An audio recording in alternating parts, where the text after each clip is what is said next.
தயாரிப்பாளர் விநியோகஸ்தர் சங்க தலைவர் திரு கி ராஜன் அவர்களை பேச அழைக்கிறோம்.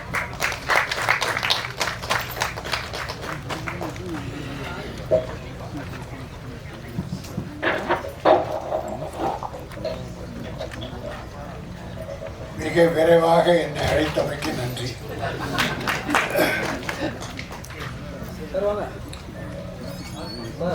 கன்னி ஒரு அற்புதமான தமிழ் டைட்டில்.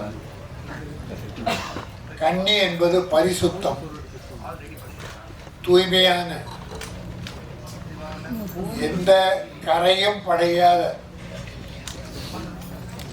ஒரு பெண்.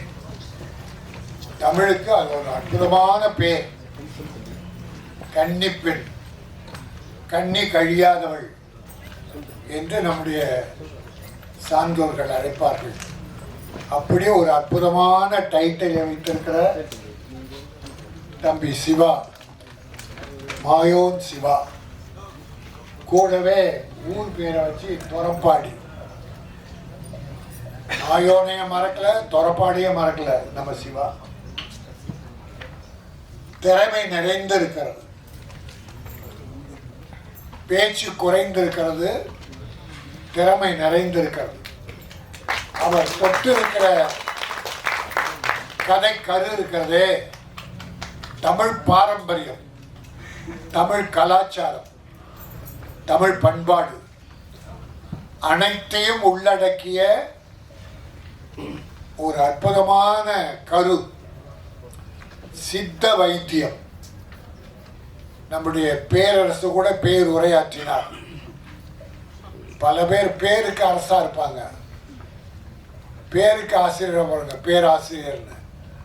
உண்மையிலேயே ஒரு அற்புதமான விஷயங்களை, எல்லா விஷயத்தையும் தொட்டார், விளக்கம் தந்தார். அதான் அறிவுபூர்வமான விஷயம். சித்த மருத்துவம் ஒரு காலத்தில் சிதைந்திருந்தது. யாரும் ஏறெடுத்து பார்க்காமல் இருந்தார்கள். அலோபதிக்கு போயிருந்தாங்க. தலையில வலினா காலில் எக்ஸ்ரே எடுப்பான் டாக்டர். ஏன்னா அவன் எக்ஸ்ரே மிஷின் சும்மா இருக்கக்கூடாது. பல டாக்டர்கள் படிச்சுட்டு வந்து கோட்டீஸ்வரன் ஆயிட்டாங்க. சித்த மருத்துவனின் சிறப்பு எப்ப தெரிஞ்சதுன்னா, கொரோனான்னு ஒரு கொடிய நோய் வந்த பிறகு படித்தவன் படிக்காதவன் அத்தனை பேரும் அலோபதிக்கு போறத சித்தா மருந்தை தேடி போறாங்க. இன்னைக்கும் சித்த மருத்துவ கடைகளை பார்த்தா மக்கள் நிறைஞ்சிருக்காங்க.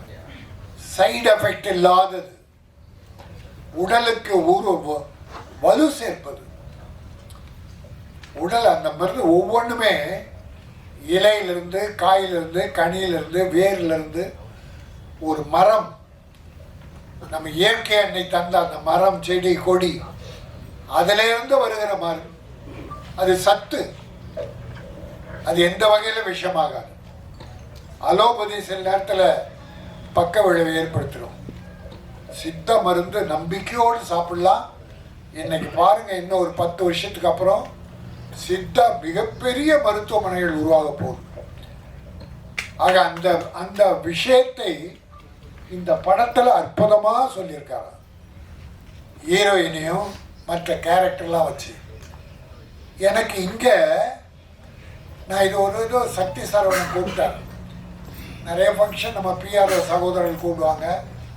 சரி, சிறுமுதிர்ட்ட படம் நம்ம போய் வாழ்த்தணும்னு நான், பேரரசு, உதயகுமார், பாக்யராஜ் வர்றோம். இந்த படத்தையே ரொம்ப சாதாரணமாக நினச்சி தான் வந்தேன். ஆனால் இந்த மேடை ஒரு அற்புதமான மேடையாக அமைந்து விட்டது. பேசுகிற ஒவ்வொருத்தரும் ஆத்மார்த்தமாக ஆழ் மனதிலிருந்து வாழ்த்துறாங்க. நம்ம வில்லனா நடித்த தொப்பி போட்ட தம்பி இருக்கார, அவர் தன்னுடைய அனுபவங்களை எல்லாம் மிக ஆழமாக எடுத்து சொன்னார். தயாரிப்பாளர் மீது உள்ள அக்கறையை சொன்னார். சிலர் கதை திருடுகிற வேதனையை சொன்னார்.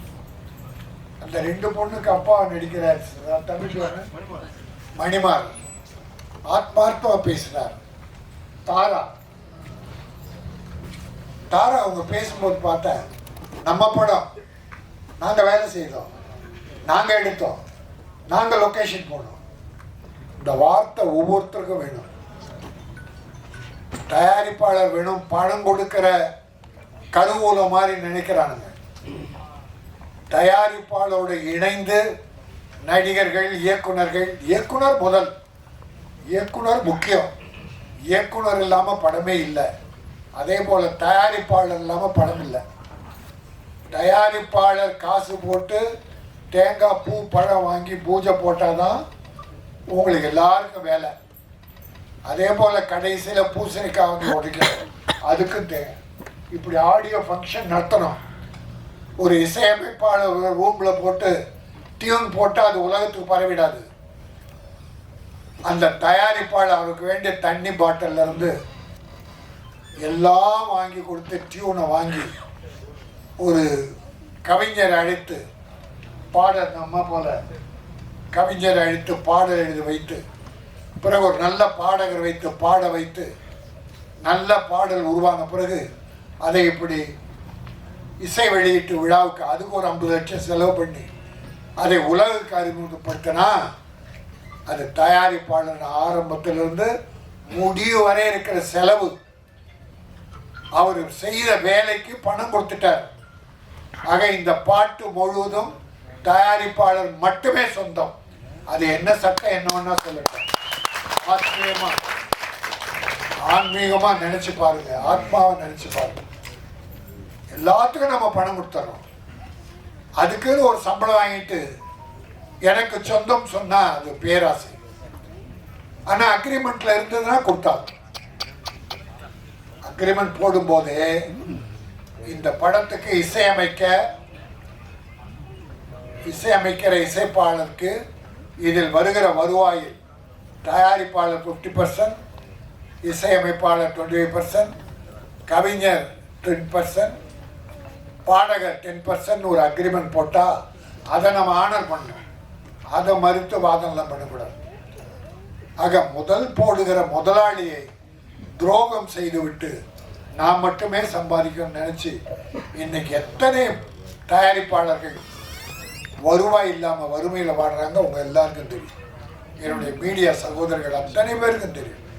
ஒவ்வொருத்தர் வாழ்க்கையை எங்களை விட நீங்கள் தான் அதிகமாக தெரிஞ்சு வச்சுருக்கீங்க.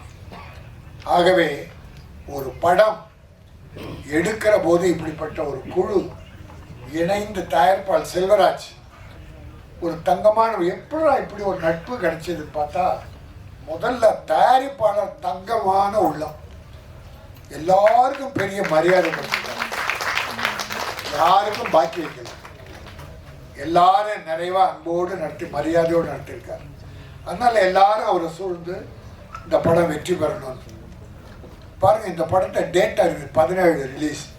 சரவணன் டிஸ்ட்ரிபியூட்டர், அவரை டிஸ்ட்ரிபியூட் பண்ண போறார். ஆகவே ஒரு படம் வெற்றி பெற வேண்டும் என்றால் எல்லாரும் ஒன்றா சேர்ந்து தயாரிப்பாளர் கை கொடுக்கணும், துணை நிற்கணும்.